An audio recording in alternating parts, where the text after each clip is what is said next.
Hindi mo lang kayo pili ko sa harapan. Ayos lang po kayo. Nanay tayo. May enerhiya pa po tayo. Yung mga nandito po sa bandang likod, lumala po kayo. Ayos lang po kayo. Masaya po ba kayo? Dito po sa bandang kanan. Mainit na po ba ang ulo ninyo?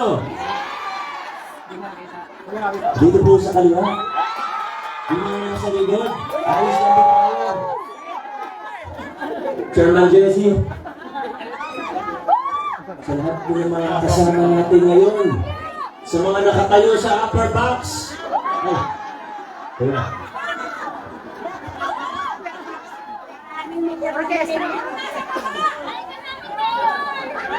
Ang tuloy po, maraming salamat sa napakainit at tatanggap sa biting ng Pasig na kataba po ng puso.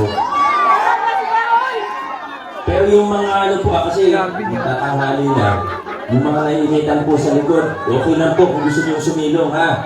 Baka ano po tayo. Ano? Ay, dalawa. Ano nakasulat dito? Ano nakasulat sa Samlo?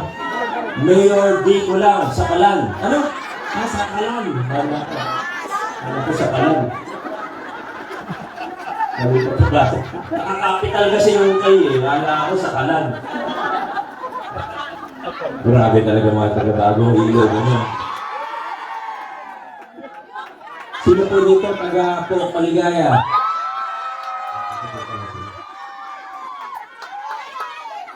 Sino po dito taga-ibang lugar na taga-bagong ilog din? Pero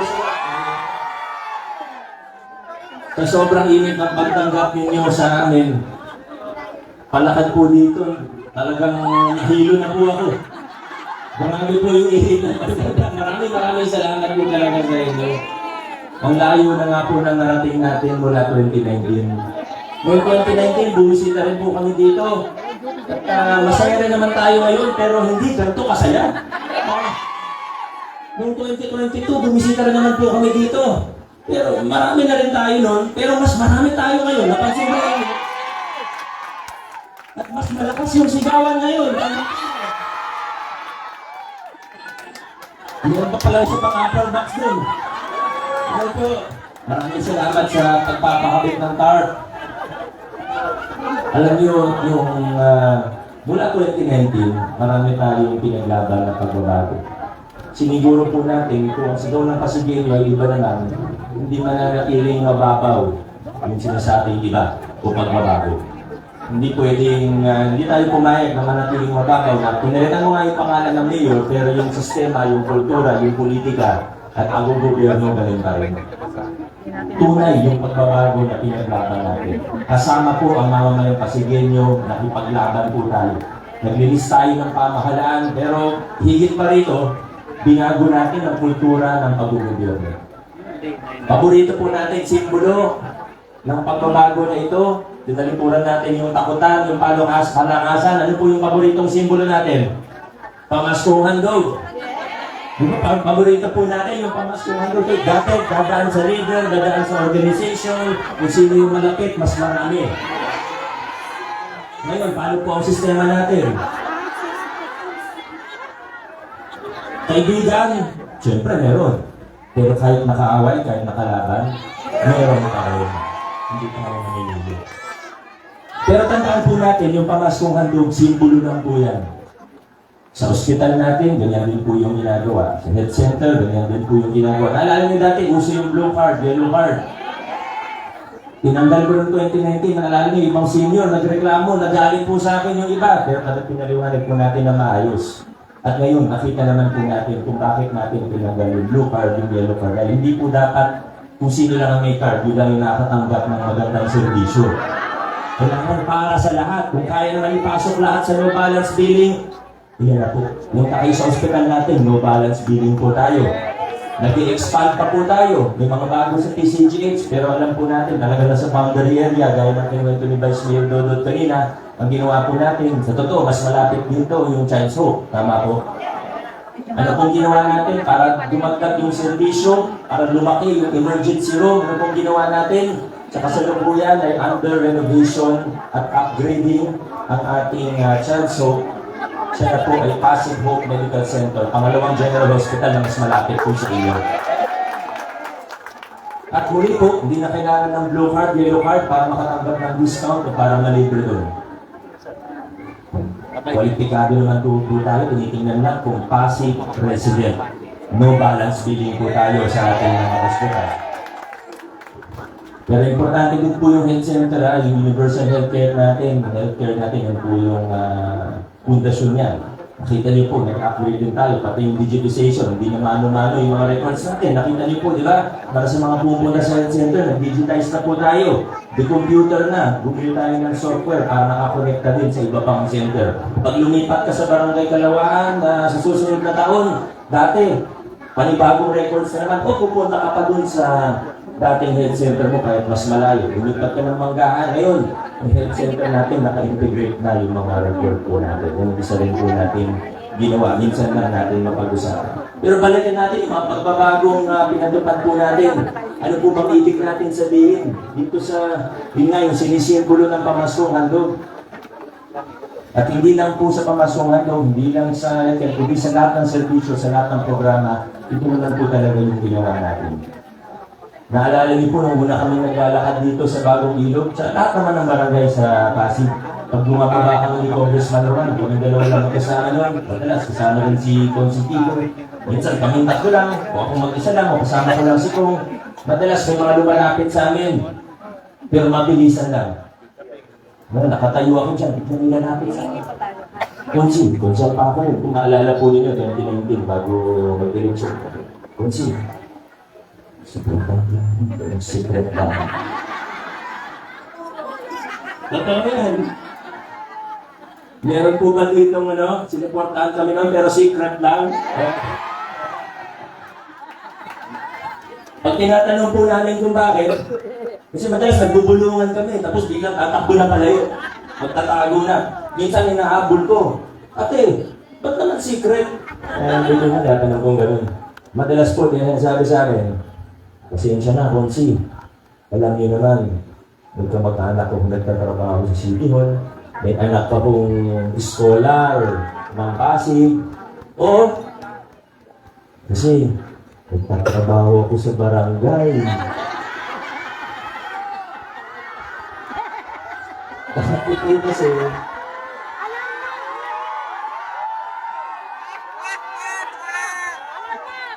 kasi, yung araw, hindi yung kasalanan kasi ng mga barangay officials natin. Ang problema lang kasi, pag nakitang may picture kasama ng hindi kakampi ng City Hall noon, talagang hindi lang ipapatawag. Hindi, iipitin, tatanggalin, at iba pa. Pati yung barangay mismo noon, siguro pati yung budget nila may ipit. Pero ngayon, binago na natin yung ganyang klaseng sistema. Mula sa mga kapital natin, mga barangay officials, malaya tayo sa lungsod ng Pasig. Kasama yan sa pinaglakan natin. Pero tanongin nyo kung bakit ganun yung mga desisyon nila. Sila po dapat magpaliwanag, hindi po kami. Kasi dami nagtatanong sa akin kanina eh.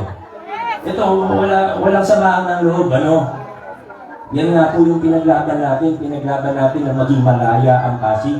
Na hindi yung pag nagtampo sa iyo yung mayor ay ipitin yung budget mo. Pero hindi, malaya po tayo. Kung anong binibigay natin sa ibang barangay, nakakampi yung mga kasama.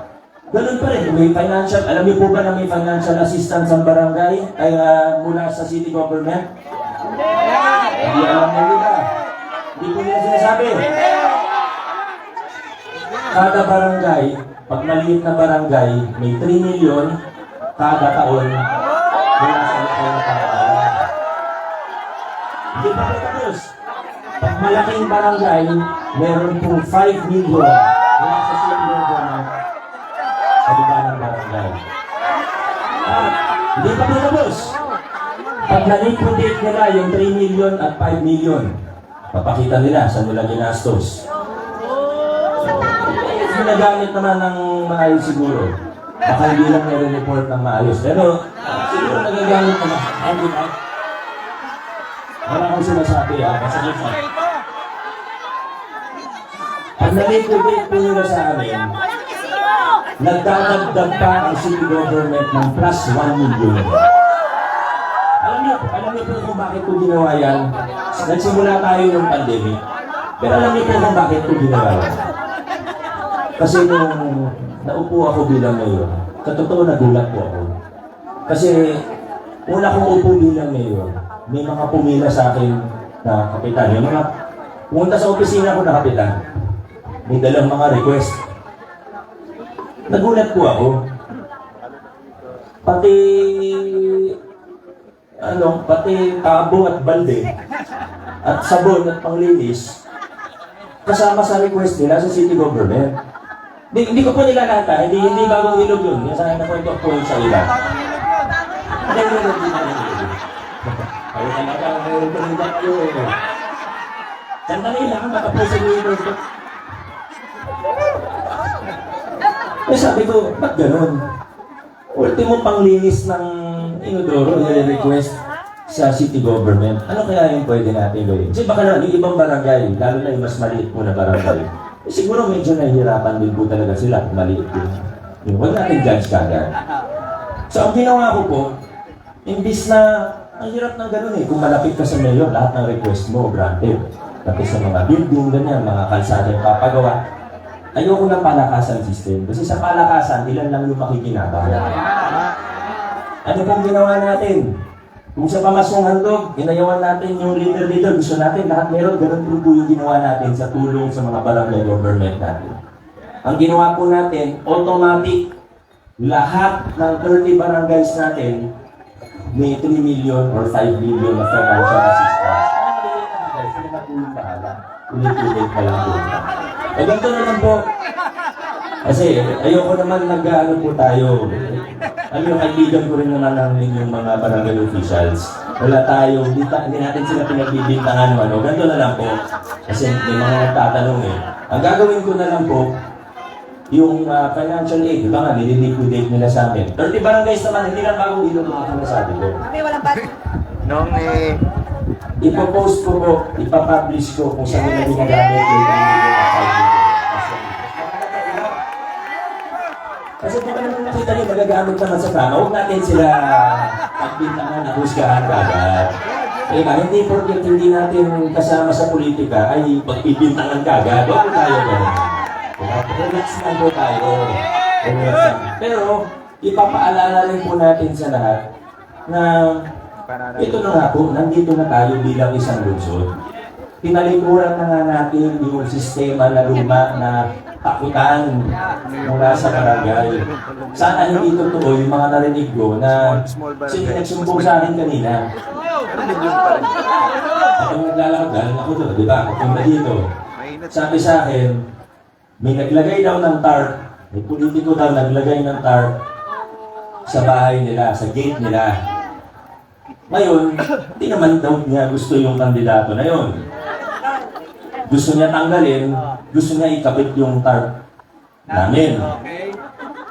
May nagsakabit daw sa kanya na bawal daw. Totoo ba yun, ate? Oh, sana hindi totoo. Pero hindi naman siguro para gumawa ng kwento si ate kanina. Hindi na natin sabihin kung saan banda. Alam niyo naman kung saan ako dumaan kanina. bawal da pag nakabit mo, bawal daw. Sana hindi totoo. Kasi nire-respeto nga natin lahat eh. Alam niyo bilang mayor, minsan namin ito nakakatukso. Pag nakita mo binabastos ka, siyempre minsan gusto, tao lang din naman ako, hindi naman ako santo. Minsan gusto mo rin gawian eh. Diba? Pero pinipili natin na gawin kung ano ang tingin natin ang tama. Kaya ano man ang kulay ng politika, ganoon pa rin po ang inyong city government. Pantay-pantay pa rin ang tingin sa bawat Pasigenyo, maging sa bawat barangay dito sa lungsod ng Pasig. Ganoon pa rin po ang gagawin natin. Viva! Viva! Viva! Viva! Viva! Viva! Viva! Pero kung may mga ganun pong pagkakataon, sabi niya ate, totoo daw po yung kwento na yun. Hayaan nyo na po, sa kanila na yung mga gate. Sa atin, sa loob ng bahay.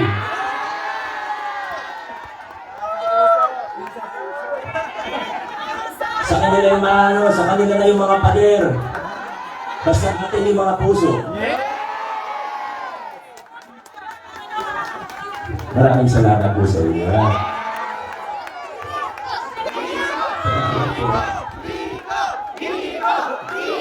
Inudyukan na natin yung mga lumang kalakaran. Alam ko naman po, meron talagang mga iba na gusto tayong i-atras pabalik dun sa mga lumang kalakaran.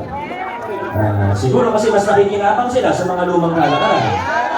Pero tayo sa lungsod ng Pasig, hindi tayo papayag na pa-atras ang takbo natin. Paabante lang po tayo sa lungsod ng Pasig. Hindi tayo uurong, tayo'y patuloy na pasulong sa lungsod ng Pasig. Dire-diretso tayo. Noong 2022, binigyan niyo ako ng mga, hindi lang kakampi, kundi mga kasangga na mas matitikan.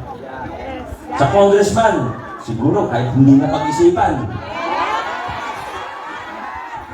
Kilala niyo po ang ating Congressman Romulo, napakagaling po niyan. Hindi lang basta nagpaluklok sa pwesto, totoong nagtatrabaho. Yan ang ating Congressman Romulo. Noong 2022, binigyan niyo ako ng mas matitipan na kasama. May mga nagawa ako na mas mabilis, may mga nagawa ako na mas matindi dahil sa tulong nila, dahil mas buo yung puwersa natin. Bigyan ko kayo ng isang halimbawa na lang. Marami ang pwedeng banggitin. Habang nandito po ako sa harapan ninyo, mga 10 bagay yung naglalaro sa utak ko, ano ikukwento ko po sa inyo. Pero isa na lang po. Naalala po natin, lagi na sa balita yung Pogo. Di ba, yung Pogo, puro dayuhan naman yung mga empleyado doon. Pumasok ako sa loob doon, kasama ng SWAT. Hindi na balita yun, hindi na tayo mahilig ng pamilya eh. Ba't nga ba may media dito ngayon? Malis. Kaya kagulat yung mga kaibigan natin dito, bigla dumarating eh. Ay, nandiyan pala. Gusto po kayo. Hindi na po ako isama sa Miss Maria.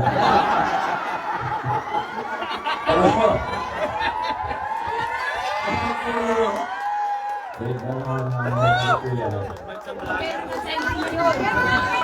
Hindi na iwasan minsan, ayaw mo magpa-interview. Pagpaba mo lang sa sakin, biglang lang din na sila eh. Joke lang po. Ano nga ba yung ginakwento ko? Ano po, diba, nababalita yung mga krimen na kaugnay ng Pogo. Buti kung may nabibigyan silang trabaho na pasigil, wala din naman. Kahit taga-ibang lungsod na, basta Pilipino, okay lang, wala din naman. Pero pumasok po ako, ingat, kasama ko yung SWAT isang beses, pumasok ako sa isang Pogo. Kasi 2019, may mga naabutan po ako sa Pasig. Pumasok po ako, naghanap ako ng maghahanap ako ng Pilipino. Isang Pilipino nakausap ko doon. Parang parang manager o parang siya yung in charge sa building. Tapos mga 1,000, puro dayuhan. Kaya dapat talaga pagbawalan. Sa tulong ng ating City Council, sa pangunahan ni Vice Mayor Dodo, ordinansa na final ni Councilor Simon. Love you. Sa kanila wala pa nga. Kasi ito background lang po. Noon kasi, may mga naglalakad talaga yan. Hindi nalapit sa akin yan. Kundi na natin. Wala silang sinasabi na tungkol sa pera kasi siguro kilala naman nila ako. Hindi talaga tayo pumapatol sa ganyan. Pero nilalapit nila sa akin, sinusubukan nila akong kumbinsihin na hindi maganda yan, nagbibigay ng trabaho yan. Dapat pakanggan natin kasi kaya naman kung paalisin natin. Ganun. Mga kakilala niyo po yung iba na naglalakad ng Pogo nun dito. Hindi naman natin sila iintindi. Pero noong 2022, binigyan niyo ako ng mas maayos na kasama. Binigyan niyo ako ng mga kasama na kaprinsipyo natin, kadireksyon natin. Alam niyo ba na tayo sa buong Pilipinas sa unang LGU na nag-ban ng Pogo? Pero hindi ko po nagawa yun kung ako lang mag-isa. Kasi dadanan sa konseho yan eh.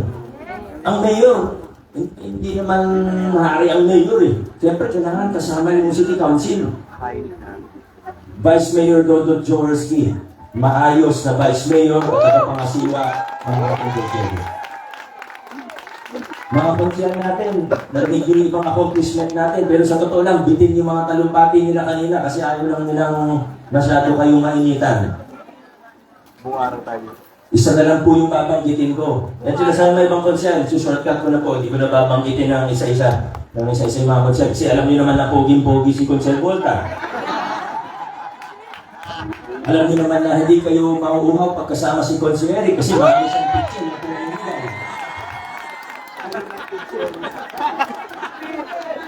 Nakita niyo naman, inabanggit ko yung tungkol sa ordinansa ni Councilor Simon Tandoco. Marami pa rin mga ordinansa yan, bating sa senior, siyempre tumulong.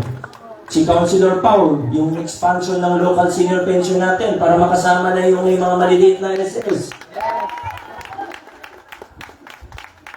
Si Coach Paul Senoga, nakita niyo, kahit hindi nanalo ng 2022, nagtrabaho. Tinulungan niya yung CSO Academy. Wala siyang sinadyo sa amin. Basta nag-volunteer po siya. Di ko nga alam ba't ayaw magpa-swerte. Hindi naman siya mayaman.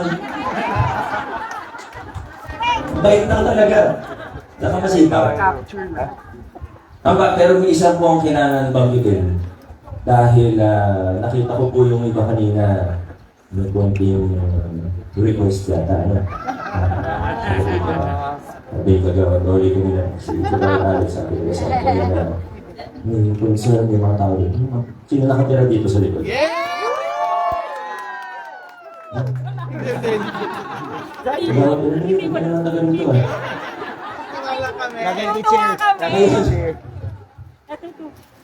Siguro makikita niyo naman po yung track record mula noong 2019.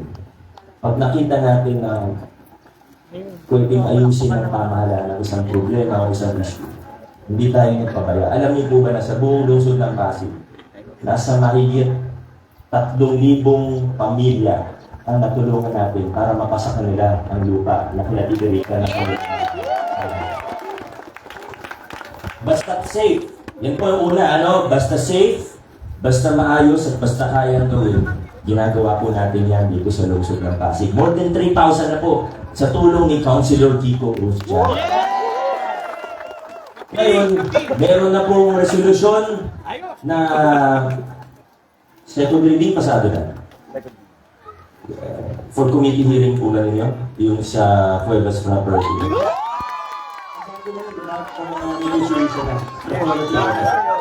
Meron ng resolusyon si Councilor Kiko. Hindi pa kasi na-transmit sa akin, pero pasado na yung resolusyon. Na binibigyan na ako ng kapangyarihan o authorization para makipag-negotiate ng formal dun sa may-ari ng lupa. Hindi po kami nangangako dahil ang giping ng Pasig, hindi po mahilig mangako.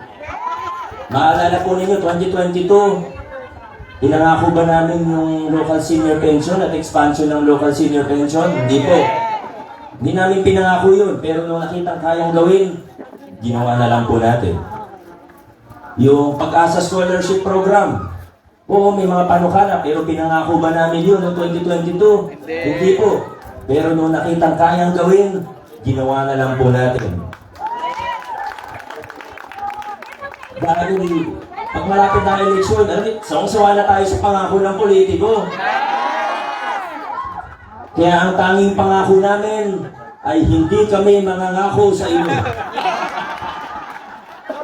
Pero asahan po ninyo na kung kayang gawin, gagawin po natin. Maraming salamat, Bagolino, Bagolino, Bagolino, Bagolino,